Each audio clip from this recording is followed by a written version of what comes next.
Saya kan punya anaknya, alhamdulillah anaknya Iya. banyak gitu ya.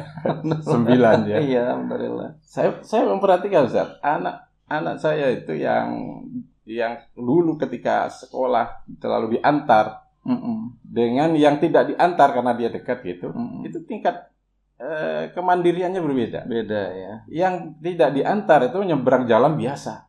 Iya. Tapi yang selalu diantar itu kalau nyebrang jalan nggak berani, harus rame-rame harus. Jadi luar biasa, ini pendidikan yang diterima oleh anak itu akan sangat mempengaruhi pembentukannya gitu. Maka ini dalam dunia pendidikan kalau kita terapkan prinsip yang sangat bagus. Tidak semua bantuan itu baik. Tidak semua bantuan itu baik.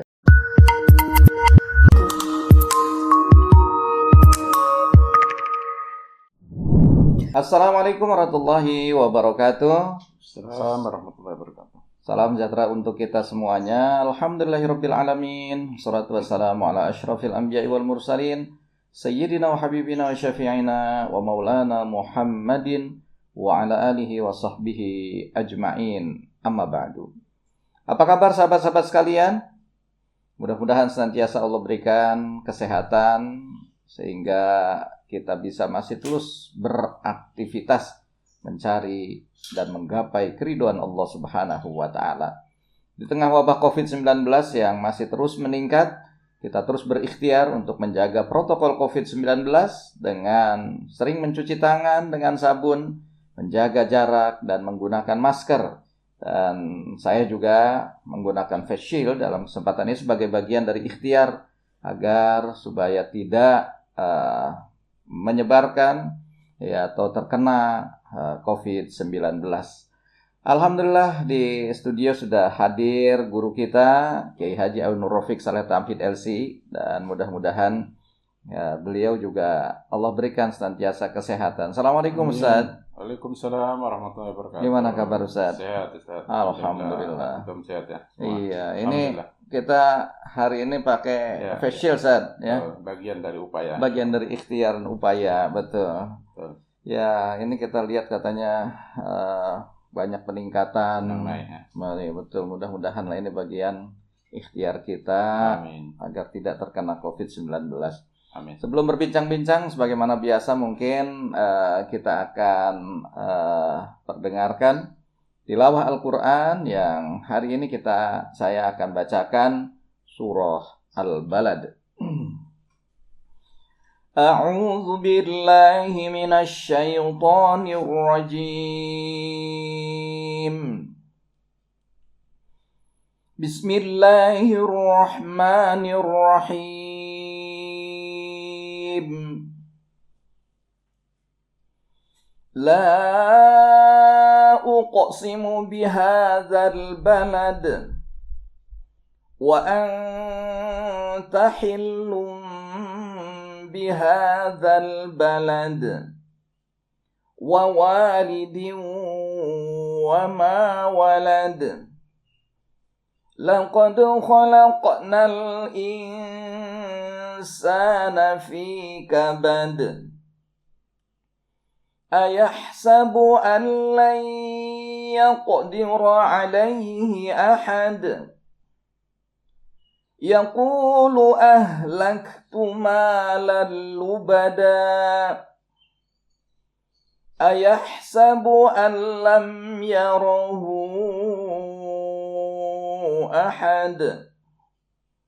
Alam naj'al lahu 'aynayn wa lisanan wa shafatayn wa hadaynahun najdayn.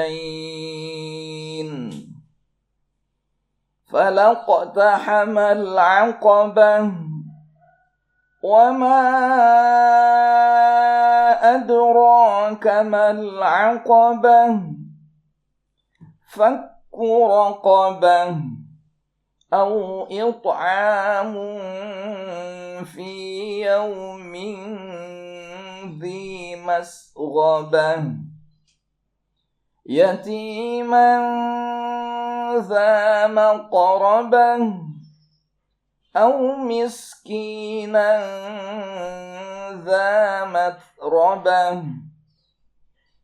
thumma kana minal ladzina amanu wa tawasaw bis sabri wa tawasaw bil marhamah ulaika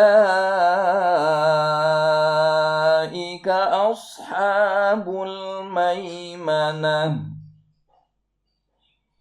walladzina kafaru biayatina hum ashabul mash'amah alaihim narum muqsadah. Sadaqallahul azim. Barakallahu fiik. Masya Allah. Alhamdulillah kita sudah mendengarkan tilawah Al-Quran. Mudah-mudahan dengan sentuhan tilawah Al-Quran hati kita akan bisa menjadi lebih lembut dan bisa menerima kebenaran dari Allah Subhanahu wa Ta'ala. Amin, amin. Amin ya Rabbal Alamin. Ustaz, hari ini kita akan membahas kisah tentang apa nih Ustaz? Masya Allah, hari ini kita akan mendengarkan kisah dari seorang guru biologi. Guru biologi ya? Guru Masya Allah, ingat jadi pelajaran-pelajaran di SMP, SMA ya. Ya. Gimana tuh Ustaz? Guru biologi ini ingin memberikan pelajaran kepada murid-muridnya. Iya. Ya, dia bawa kepompong yang sebentar lagi sekitar 2 jam akan berproses retak, kemudian menjadi kupu-kupu. Iya, iya. Dia bawa kepompong itu di kelas, kemudian dia pesan kepada murid-muridnya, tolong semua murid memperhatikan ya, kepompong ini. Iya. Ya, sebentar lagi akan retak keluar, lalu kemudian proses menjadi kupu-kupu. Iya. Tapi tolong perhatikan, sabar dan lihat. Akhirnya murid-murid memperhatikan proses bagaimana kepompong ini mulai retak dan terlihat ada gerak-gerak di dalamnya. Tapi nggak lama kemudian dilihatnya berhenti, nggak ada pergerakan. Murid-murid melihat jangan-jangan ini gagal nih, kupu-kupu ini. Akhirnya dia bantu dikopek, kata orang Jakarta, dibantu dikopek gitu. Iya, dikopek dan kemudian ya walhasil akhirnya dia keluar. Kupu-kupu ini keluar dan kemudian keluar dari cangkangnya itu. Iya. Tapi terlihat sangat lemah gitu. Dia nggak bisa bergerak lagi dan nggak bisa terbang. Dan nggak lama kemudian ya baru bergerak beberapa langkah gitu. Ternyata kemudian mati kupu-kupu itu. Maka guru biologi ini datang, lalu bertanya kepada mereka, ini kenapa kok kupu-kupunya kemudian dia mati? Kata muridnya, tadi Pak, saya lihat, ya sepertinya dia perlu bantuan, lalu kami kopek. Nah, kata guru itu, kalian salah. Gitu ya. Iya. Bantuan kalian itulah yang membuat kupu-kupu ini mati. Kenapa? Karena dia tidak melanjutkan perjuangannya untuk menendang kulit cangkang itu, lalu kemudian dengan itu dia punya tenaga untuk untuk bergerak dan untuk bisa terbang. Nah, saya kira ini pelajaran yang sangat berharga sekali gitu. Iya. Ya, karena itu dan di situ saya simpulkan ternyata tidak semua bantuan itu baik. Iya. Tidak semua bantuan itu baik. Ya. Jadi Islam pun ini pun bagian dari ajaran Islam yang sangat luar biasa. Tidak semua bantuan itu mendidik dan kemudian menjadi kebaikan bagi seseorang. Nah, ini ada sebuah hadis yang disebutkan dalam hadis yang sahih, Ustaz.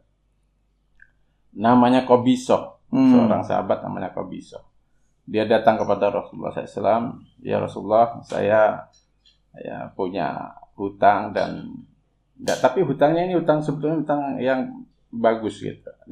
Dia ini aktivis sosial, kan? Iya. Dia aktivis sosial. Waktu itu dia sedang mendamaikan kabilah. Dua kabilah yang sedang berseteru, sedang berantem. Lalu dia karena dia aktivis sosial, dan dai tentunya karena sahabat. Akhirnya dia berinisiatif menyelesaikan itu, tapi kemudian dia karena nggak punya uang akhirnya minjem. Jadi inisiatif dia gitu. Iya. Lalu setelah selesai, lalu dia lapor kepada Rasulullah. Ya Rasulullah, saya punya kasus begini, ceritakan. Nah, kata Rasulullah, walaupun beliau membantu, tapi beri nasihat, disampaikan nasihat. Kata Rasulullah, ya kok bisa, katanya. Tidak boleh minta kecuali tiga orang yang mengalami ini. Yang pertama, orang yang memang menanggung hutang karena seperti yang kamu lakukan tadi. Iya. Karena kepentingan sosial yang lebih penting, lalu kemudian untuk mendamaikan itu dia minta-minta. Yang kedua, orang yang boleh minta-minta itu adalah orang yang terkena bencana. Ya, seperti yang sudah alhamdulillah ya, masyarakat Muslim sudah mempraktekkan ini. Ketika ada bencana semua sigap berbondong-bondong, berlomba-lomba untuk membantu. Nah, ini ajaran Islam sebetulnya. Nah, itu memang ada penelitian katanya di Barat ya, yang bahwa tingkat kedermawanan masyarakat Indonesia itu tertinggi katanya di dunia. Karena mereka memahami ajaran Islam. Iya, betul. Dan yang ketiga adalah orang yang memang jatuh miskin. Ini juga sudah dipraktekkan di Indonesia. Yang ketika dia jatuh miskin, ya nggak mampu, tapi ada 3 orang yang ahlul hijah, kata Rasulullah, yang memang orang yang bisa diandalkan penilaiannya bahwa memang dia orang miskin. Kadang-kadang kan kita diminta untuk keterangan dari RT, dari RW gitu. Ini melaksanakan hadis sebetulnya. Nah, 3 orang inilah yang dibolehkan dia minta. Selebihnya tidak boleh. Nah, ini luar biasa ajaran Islam mengajari kita agar kita punya mental pejuang gitu. Jangan mudah menyerah, dikit-dikit jangan mudah minta-minta ya. Dan bagi anak dalam pendidikan anak ini juga menarik, Ustaz.